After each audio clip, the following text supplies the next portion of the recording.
మరియు నీవు మేలిమి బంగారముతో దీపవృక్షము చేయవలెను.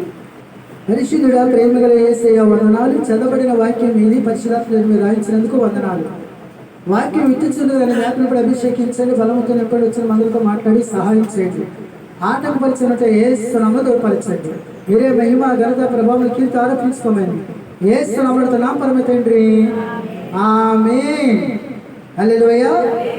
ప్రత్యక్ష గుడారం గురించి మనం ధ్యానం చేసుకుంటూ, ప్రత్యక్ష గుడారంలో దీపవృక్షం ఉంటుందని, దీపవృక్షం గురించి ధ్యానం చేసుకుంటూ, కాండాల్లో మేలిమి బంగారంతో ఉంటాయని, దీపం ఎప్పుడు నిత్యతో వెలుగుతూ ఉండాలని వాక్యం సెలవిస్తూ ఉంది. అయితే ఆ దీపవృక్షము యేసయ్యకి సూచనగా ఉందని, మన దేవుడు నిత్యం వెలుగుతుండే దేవుడని, ఆయన స్థిరము కలిగిన దేవుడని ధ్యానం చేసుకుంటూ, ఆ స్థిరమైన దేవుడు పరిశుద్ధాత్మ దేవుడిగా వచ్చాడని ప్రతి ఒక్కరు పరిశుద్ధాత్మ పొందుకోవాలని గత వారం ధ్యానం చేసుకున్నాం. ఆమేన్. హల్లెలూయా. పరిశుద్ధాత్మ ఖచ్చితంగా అందరూ పొందుకోవాలి.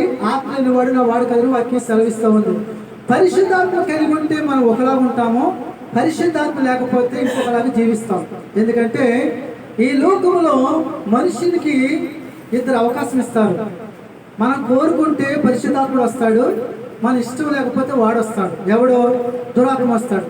అయితే ఈ లోకంలో ఖచ్చితంగా మనం అందరము కూడా పరిశుద్ధంగా జీవించాలంటే పరిశుద్ధాత్మ కలిగి ఉండాలని, పరిశుద్ధాత్మ వస్తే గనక ఆయన మన సర్వసత్యం నడిపిస్తాడని గత వారం ధ్యానం చేసుకున్నాం.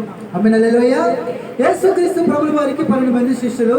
అయితే చివరి రాత్రి యేసుక్రీస్తు ప్రభుల వారు పట్టుకున్నప్పుడు అందరూ భయపడిపోయి పారిపోతారు. లాస్ట్కి తాళం చేయ గుర్తి ఎవరికి ఇస్తాడంటే యేసయ్య పేతురికి ఇస్తాడు. అయితే ఆ పేతురికి ఇచ్చినప్పుడు ఏం చేస్తాడంటే భయపడిపోయి, అతడు పరిశుద్ధాత్మ శక్తి పొందుతున్నది కాబట్టి భయం వేసి ఏం చేస్తాడు, లాస్ట్ మళ్ళీ వెనకడుగు వేస్తాడు. హల్లెలూయా. వెనకడుగు అంటే ఎలాగేస్తాడు, చిన్న పిల్లొచ్చి నువ్వు యేసయ్య శిష్యుడు కదా అడిగితే కాదని పంపుతాడు. అంటే అంత భయస్తుడైపోయాడు. అయితే పెంతెకొస్తే దినమున పరిశుద్ధాత్మ శక్తి పొందుకున్న తర్వాత ఆయనకి ఎంత ధైర్యం వచ్చిందంటే, చూడండి అక్కడ రాయబడిన మాట అపొస్తలుల కార్య గ్రంథము 2వ అధ్యాయము 14వ వచనం కానించి.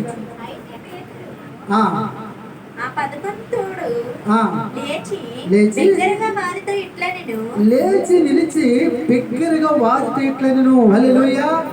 ఇప్పుడు అతను ముందు చిన్నపిల్లని చూడగానే భయపడిన వ్యక్తి ఇప్పుడు పరిశుద్ధాత్మ శక్తి పొందుకున్న తర్వాత ఎలా మాట్లాడుతున్నాడు, ఆయన బిగ్గరగా వారితో. హల్లెలూయా. అంటే ఎక్కడ ఇంట్లో మాట్లాడుతున్నాడా? కాదు, ఒక వీధిలో ఏం చేస్తాడంటే బిగ్గరగా యేసయ్య గురించి చెప్పడం మొదలెట్టాడు. ఆమేన్. హల్లెలూయా. దేవుని పిల్లలారా, పరిశుద్ధాత్మ మనం కలిగి ఉంటే మనం ధైర్యవంతులుగా ఉంటాం, దేనికి భయపడం. ఆమేన్. హల్లెలూయా. పరిశుద్ధాత్మ ఎందుకు పొందుకోవాలంటే పరిశుద్ధాత్మ కలిగి ఉన్న వ్యక్తులు దేనికి భయపడరు. రాని వస్తుంది చూద్దాం అంతే వాక్యం సెలవిస్తుంది కదా, నీతిమంతులు సింహం వలె ధైర్యం ఉంటారని వాక్యం సెలవిస్తూ ఉంది. ఎందుకు ధైర్యం ఉంటారు సింహం వలె? వారి నీతిమంతులు, వారి దేవుడు కలిగి ఉంటారు కాబట్టి అని వాక్యం సెలవిస్తూ ఉంది. అందుకనే ఇప్పుడు చిన్న పిల్లకి భయపడిన పేతురు వీధిలో బహిరంగంగా, అప్పుడు పరిస్థితి ఏంటో తెలుసా, ఎవరైనా యేసు గురించి చెప్పినా, యేసు నమ్ముకున్నా వాళ్ళని చిత్రహింసలు పెట్టేవారంట. హల్లెలూయా. ఆ కాలంలో ఆయన బిగ్గరగా నిలబడి యేసు గురించి ప్రకటిస్తున్నాడు. హల్లెలూయా. నేను పిల్లలారా, పరిశుద్ధాత్మ మనం ఎందుకు కలిగి ఉండాలంటే పరిశుద్ధాత్మ కలిగి ఉంటేనే సువార్త ప్రకటించగలుగుతాం. ఏం ప్రకటించగలుగుతాం? ఎవరి గురించి? యేసయ్య గురించి. ప్రస్తుత కాలంలో మనం చూస్తున్నాం కదా, ప్రతి ఒక్కళ్ళు కూడా ఎవరి మీద పడుతున్నారంటే క్రైస్తవుల మీదే పడుతున్నారు. ప్రతి ఒక్కళ్ళు మనం ఎవరి జోలికి వెళ్ళమే, గ్రామం కోసం ప్రార్థన చేస్తాం, జిల్లా కోసం ప్రార్థన చేస్తాం, రాష్ట్ర భవనం ప్రార్థన చేస్తాం, దేశం కోసం ప్రార్థన చేస్తాం, ప్రపంచం కోసం ప్రార్థన చేస్తాం, నాయకుల కోసం ప్రార్థన చేస్తాం, అందరి కోసం చేస్తాం. మనం ఏది ఆశించాం మనం, అంతేనమ్మా? అందరూ మంచి కోరుకుంటాం మనం. కానీ క్రైస్తవులు లేకుండా చెయ్యాలని, మందిరాలు లేకుండా చెయ్యాలని, ప్రార్థన జరగకుండా చెయ్యాలని సాతానుగా రకరకాలుగా రెచ్చిపోతున్నాడు. హల్లెలూయా. అవునంటారు కదంటారా? అంటే ఎందుకని? దేవుడి పని ఆగిపోతే దేవుడి కార్యం జరగదు. దేవుడి కార్యం జరగకపోతే ఆ వీధి కానీ, ఆ ఊరి కానీ, ప్రదేశం ఎలా ఉంటుంది?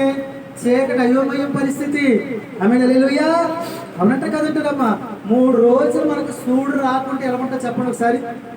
బ్రతకగలుగుతామా? మనం బ్రతకలేదు, జంతువులు బ్రతకలేదు, చెట్లు బ్రతకలేదు, పశువులు ఏది బ్రతకలేదు కదా. ఎండ అవసరం కదా. మరి దేవుడు వెలుగు కాబట్టి ఆయన ఉండాలి వద్దు మనకి. ఈ సాతనుడు ఏం చేస్తాడంటే మందిరం లేకుండా, ప్రార్థన జరగకుండా, ఆరాధన జరగకుండా ఆడి ప్రయత్నం ఆడు. మరి హల్లెలూయా. మరి ఎవరు నిలబడతారు దేవుడి కోసం? ఎవరు నిలబడతారు దేవుడి కోసం? ఎవరు నిలబడతారు? ఎవరు నిలబడలేరండి. పరిశుద్ధాత్మ ఎవరైతే ఉంటారో వారు నిలబడతారు. ఆమేన్, హల్లెలూయా. ఎందుకంటే నిలబడదు మనిషే కానీ లోపల శక్తినిచ్చి బలనిచ్చి వాడుకునేది ఎవరో? పరిశుద్ధాత్మ దేవుడు. హల్లెలూయా. ఆయన నిలబడి బిగ్గరగా చెబుతూ ఎవరి గురించి మాట్లాడతాడంటే చూడండి 22వ వచనం. ఇశ్రాయేలులారా, ఈ మాటలు వినుడి. దేవుడు నజరేయుడకు యేసు చేత అద్భుతములను, మహత్కార్యములను, సూచక క్రియలను మీ మధ్యను చేయించి ఆయనను తన వలన మెప్పు పొందువానిగా మీకు కనబర్చెను. ఇది మీరే ఎరుగుదురు. ఇప్పుడు అది ఏమన్నాడంటే, ఇశ్రాయేలులారా ఈ మాటలు వినుడి, దేవుడు నజరేయుడైన యేసు చేత అద్భుతములను, మహత్కార్యములను, సూచక్రియలను మీ మధ్యన చేయించి ఆయనను తన వలన మెప్పు పొందిన వానిగా మీకు కనపరిచెను. ఇది మీరే ఎరుగుదురు. హల్లెలూయా. ఇశ్రాయేలులారా, యేసుక్రీస్తు ప్రభువుని సిలువేశారు కదా. అసలు యేసయ్య ఎవరనుకుంటున్నారు? ఆయన ప్రేమ కుమారుడు. ఆయన తన వలన మెప్పు పొందాలని ఆయన ద్వారా ఏం చేపించాడు? ఆయన అద్భుతములను, మహత్కార్యములను, సూచక్రియలను దేవుడే యేసు చేత జరిగించాడు. హల్లెలూయా.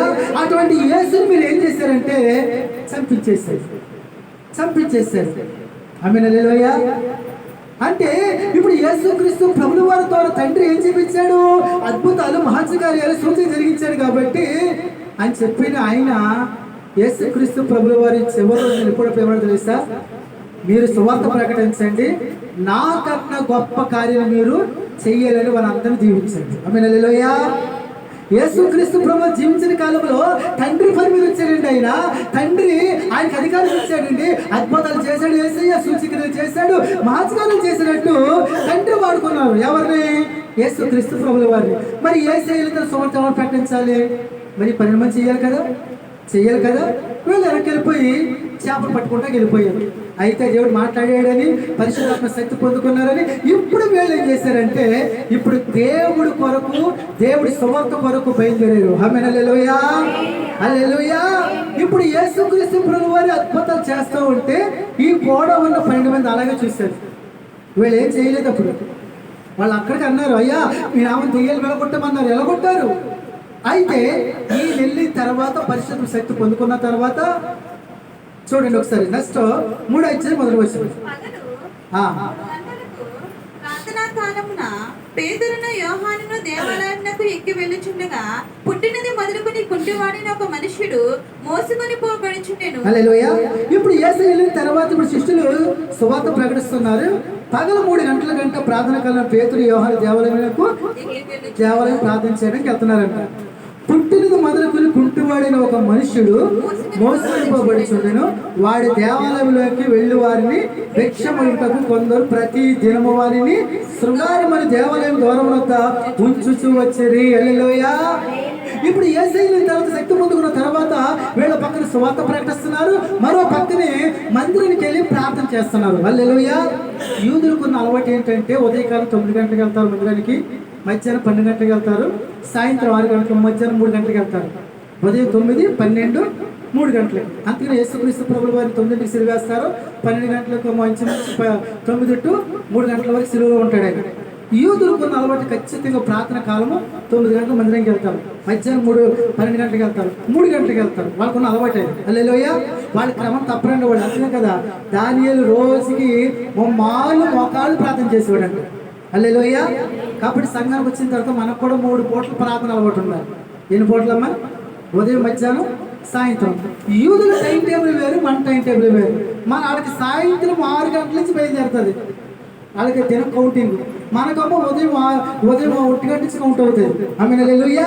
అంతేనే వాళ్ళు ఏది మర్చిపోయినా ప్రార్థన మాత్రం మర్చిపోరు. ఎవరు వాళ్ళు. హల్లెలూయా. అలాగే పరిశుద్ధాత్మ పొందుకున్న ప్రతి ఒక్కరు కూడా ఏం మర్చిపోరు తెలుసా? ప్రార్థన మర్చిపోరు, దేవుణ్ణి మర్చిపోరు. వాళ్ళకి ఎన్ని పనులైనా ఉండని ఒకవేళ లాస్ట్ టైంకి తిండి మాన్ని ప్రార్థన మాత్రం మానరు. ఎందుకని? పరిశుద్ధాత్మ లోపల ఉండి ఏం చెప్పారంటే మనిషి బ్రతికేది రొట్టె వల్ల మాత్రం కాదు, దేవుని నువ్వు నోటించే వాక్యం కదా. కాబట్టి ఆ దేవుడి సన్నిధిలో ప్రార్థన చేయని పరిశుద్ధాత్ముడు ఏం చెప్పంటే లోపల నుండి ప్రేరేపిస్తాడు. హల్లెలూయా, హల్లెలూయా. ఖచ్చితంగా దేవుడు నమ్ముకున్న పిల్లలు ఉదయం 5 గంటల కల్లా లేచిపోవాలి. ఆడవాళ్ళు కానీ మగవాళ్ళు కానీ లేచిపోవాలి. ఎప్పుడు? 5 లోపే లేగాలి. హల్లెలూయా. లేచి ఏం చేయాలి? లేచి ఏం చేయాలమ్మా? లేచి రాగానే ఏం చేయాలి? ఆడవాళ్ళతో జన్మ చాట చెప్పింది, మగవాళ్ళేమో ప్రసెట్టుకోవాలట్లేను. మరి ఏం చేయాలి? లేచి లేవకనే మోకరించి దేవుడు స్తుతించుకుని ప్రార్థన చేసుకుని వాక్యం చదువుకుని అప్పుడు బయటికి రావాలి. అప్పుడు తర్వాత పని. హల్లెలూయా. నీకు పరిశుద్ధాత్మ దేవుడు లోపల అనుకోండి, ఒకవేళ తెల్లగట్ల నైట్ అంతా 1 గంట 2 అయింది పడుకునేటప్పుడు నిద్ర పట్టారు, ఎవరైనా పెట్టారు. కానీ పరిశుద్ధాత్మ ఏదో తెలుసా, శరీరం ఆల్రెడీ మనకు కలిసిపోయింది, లేలేని పరిస్థితి. ఆయన లోపల ఈతంటే లేదు లేదు లేదు లేదు ప్రార్థన చేసుకో, స్తుతించు, కనీసం 10 నిమిషాలు చేసుకో, లేగు అని లేకొడతారు. హల్లెలూయా. రోజు అలవాటు ఉన్న వారికి ఏమవుతుందంటే అల్లారం ఏమీ లేకుండానే మిల్క్ వచ్చేది. అక్కడికి నువ్వు ఏం చేస్తావంటే రాత్రి సరిగ్గా నిద్ర పట్టలేదు లేచిన చేసుకుంటాను అని నువ్వే చెప్పుకుంటావు. లోపల వాళ్ళు ఏమంటారు తెలుసా, లేకు ప్రార్థన చేసుకో, కానీ ప్రార్థన చేసిన కొడుకో కాదు, లేకు దేవుడు సూచించని చెప్తుంటాడు. ఎవరమ్మా ఎప్పుడైనా మీరు చెప్పాడు పరిశుద్ధాత్మ అలా చేయమని? చెప్పలేదా? చెప్పడని వాళ్ళు దేవుడు స్తోత్రాలు చెప్పండి అమ్మా. చెప్పలేదా? లేకపోవట్లేదు ఎప్పుడు మమ్మల్ని దేవుడు లేకుండా అమ్మ ప్రార్థన చేసుకున్నాం సూచన చెప్పలేదా? ఎప్పుడు ఆరుగా సూర్యుడు వచ్చిన తర్వాత చెప్పడా? పొరపాటు ఎప్పుడు చెప్పడు. సూర్యుడు వచ్చిన తర్వాత అసలే కొట్టండి మమ్మల్ని. ఎందుకని చీకటి ఎవరైతే అలవాటు చేసుకుంటారో ఆ చీకటిలో కనుక రోజు చేసుకుని మీరు ఒక రోజు నలిసిపోయారు లేకపోతానుకో అప్పుడు లేపుతాడండి. లేకమ్మా శక్తి చెప్తాడు, బలంతో మొత్తానికి లేపుతాడు. ఎందుకని? రోజు నీకు ఆ సమయానికి దేవుడితో గడిపి అలవాటు ఉంది కాబట్టి లేపుతాడు. హల్లెలూయా. సూర్యుడు వచ్చే వరకు కొంతమంది పడుకుంటారు, వాడిని సూర్యుడు లేపుతాడు. పొరపాటున వాళ్ళని పరిశుద్ధాత్మ టచ్ చేయడు అంటే లేపడం. ఎందుకని? వాళ్ళకున్న అలవాటు ఏంటి? రోజున అది సూర్యుడు వచ్చి లేపుతున్నాడు, దాని అర్థమేంటమ్మా? సులుతనం ఉన్నట్ట, మరి ఏమున్నట్టు? ఆమేన్, హల్లెలూయా. కాబట్టి ఇప్పుడు పరిశుద్ధాత్మ వీళ్ళు కలిగి ఉన్నారు కాబట్టి ఇప్పుడు మందిరానికి ప్రార్థన చేసుకోవడానికి వెళ్తున్నారంట. ఎవరు? పేతురు, యోహాను వెళుతుంటేనంట వీళ్ళకి ఆ మందిరం దగ్గర భిక్ష పడుకుంటూ ఒక ఆయన చూశారంట. వాడికి ఉంటాడంట పుట్టుకతోనే పుట్టినది మొదలుకొని కుంటివాడైన ఒక మనుష్యుడు. అంటే పుట్టినది మొదలుకొని కుంటివాడిగా పుట్టాడు. పెద్దవాడు వయసు వచ్చింది, మరి ఏ పనికి వెళ్ళాడు కాబట్టి ఏం చేశారు, కొంతమంది రోజును దేవాలయం తీసుకొచ్చి కూర్చోబెట్టారు. ఎందుకని? ఒరే భిక్ష వేస్తారో డబ్బులు సాయంత్రం వచ్చి ఇద్ది కానీ తీసుకొచ్చింది మాకు ఎంతమంది ఇద్ది కానీ రోజు కూర్చోబెట్టేవారు. ఆమేన్, హల్లెలూయా. ఆయన పని ఏంటి? మందిరం లోపలికి వెళ్ళే వాళ్ళు అందరినీ మొక్కలు చూస్తూ ఎవరు రూపాయి ఇస్తారా, ఎవరు ఎక్కువ డబ్బులు ఇస్తారా, బంగారం ఇస్తారా, వెండి ఇస్తారా చూసేవాడు మనోడు. ఆమేన్, హల్లెలూయా. అరే కనీసం లోపల మందిరానికి అందరూ వెళ్తున్నారు, ఆనందం చేయడానికి వెళ్తున్నారు, ఇంకా జీవితం అయిపోయినాక వెళ్ళలేను, నా బ్రతుకు ఎప్పుడు కుంటుబడిగా ఉండి ఇక్కడ ఎప్పుడు పనుకోవడం మనోడు. హల్లెలూయా. అలాగే మన దగ్గర దేవుడు వచ్చాడా? మరి ఎవరు వచ్చారు? యేసు శిష్యులు ప్రార్థన చేసేందుకు లోపలికి వెళ్తారంటమ్మా. హల్లెలూయా. వెళ్తా వాళ్ళిద్దరు కూడా అడిగారంట, ఏమని? అయ్యా భిక్షమని. ఇప్పుడు వాళ్ళు ఏం చేశారు? పేతురుని, యోహానును దేవాలయంలో ప్రవేశింపబోనప్పుడు వాడు చూచి భిక్షం అడగగా పేతురుని, యోహానును వాడిని తేరి చూచి మా తట్టు చూడమనిరి. వాడు వారి అంత ఏమైనా దొరుకునని కనిపెట్టుచు వారి అంత లక్ష్యమిచ్చాడు. ఆమేన్, హల్లెలూయా. ఇప్పుడు పేతురు, యోహాను లోపలికి వెళ్తుంటేనంట వాళ్ళిద్దరిని అడిగారు భిక్ష. వాళ్ళిద్దరు ఏం చేశారు? మా తట్టు చూడు అన్నారంట. ఏ తట్టు?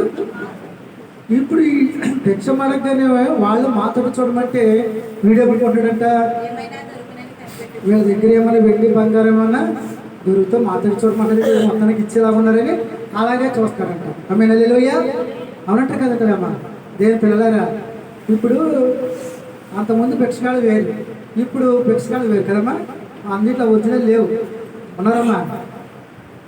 100కి 10 మంది ఒరిజినల్ భిక్షగాళ్ళు అంటే ఇప్పుడు 90 అంతా కూడా పేకేనట. అంటే ఏంటి అంటే ఏంటమ్మా? ఇంకంతే అంటాను. అదే వృత్తులు ఎందుకుంటారంట. ఇప్పుడు డబ్బులు కూడా కోట్లు కోట్లు ఎవరి దగ్గర ఉన్నాయి కొంటున్నారు? వాళ్ళ దగ్గరే ఉన్నాయంటమ్మా. ఎవరి దగ్గర కదమ్మా? అంతే చూడు, విన్నాల ₹1 పావడ చేసినా దాన్ని సేకరించి అబ్బా మీరు గొప్పవారు అవుతారండి, మీరు ధనవంతులు అవుతారండి అని పావడ తీసి పొగిడేవారు. ఇప్పుడు వేసి చూసి ఆ ఒకళ్ళు ₹10 ఇస్తే వరకు ఆ 10 అంక చూసి నీ ఎంక చూస్తున్నారు వాళ్ళు. అంటే దాని అర్థం ఏంటి? దాని అర్థం ఏంటమ్మా? ₹10 ఏమవుతుంది అసలు? అవును కదా, అవసరం తిరిగి నీకు ఇచ్చేలా ఉన్నారండి, తెలిసిపోతున్నారు. ఆమె హల్లెలూయా. విచిత్రంగా అడుక్కున్నారండి రోడ్డు మీద. పెద్దోళ్ళు ఏంటి, చిన్నోళ్ళు ఏంటి, మరి వేషాలకు మరి పైగానే మామూలు వేషాలు కాదు. ఆమె హల్లెలూయా. అయితే వాళ్ళు అంటున్నారు, వీడేమో ఏమన్నా చెప్తున్న వీడు చూస్తుంటే వాళ్ళు ఏమన్నారు తెలుసా? వాళ్ళు ఏమన్నారు? పేతురు యోహానును వారి తేరు చూసి మా తట్టు చూడమని వాడు వారితో ఏమైనా దొరికినని కనిపెట్టి వారిని లక్ష్యమించాను. అంతటా పేతురు, వెండి బంగారం నా యొద్ద లేవు, కానీ నాకు కలిగినది నీకు ఇచ్చుచున్నాను, నజరుడైన యేసుక్రీస్తు నామములో నడువని చెప్పి. హల్లెలూయా. వాడు ఏమైనా దొరుకుతుంది చూస్తుంటే వీళ్ళంటున్నారు మా దగ్గర ఏం లేదని. నజరుడైన యేసుక్రీస్తు నామములో నడువని చెప్పి ఏ చెయ్యితో తడుపుకుంటున్నాడో అదే చెయ్యి పట్టుకుని లేవనెత్తారు. ఆమేన్. హల్లెలూయా. హల్లెలూయా. మా దగ్గర ఏముందన్నారు వాళ్ళు?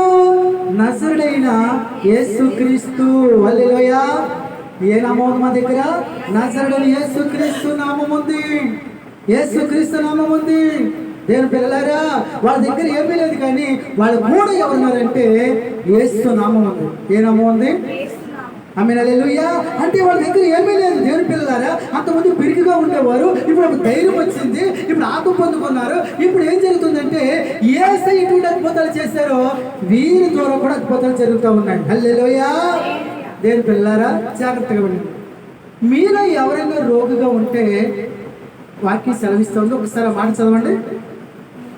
యాకోబు పత్రిక 5:4.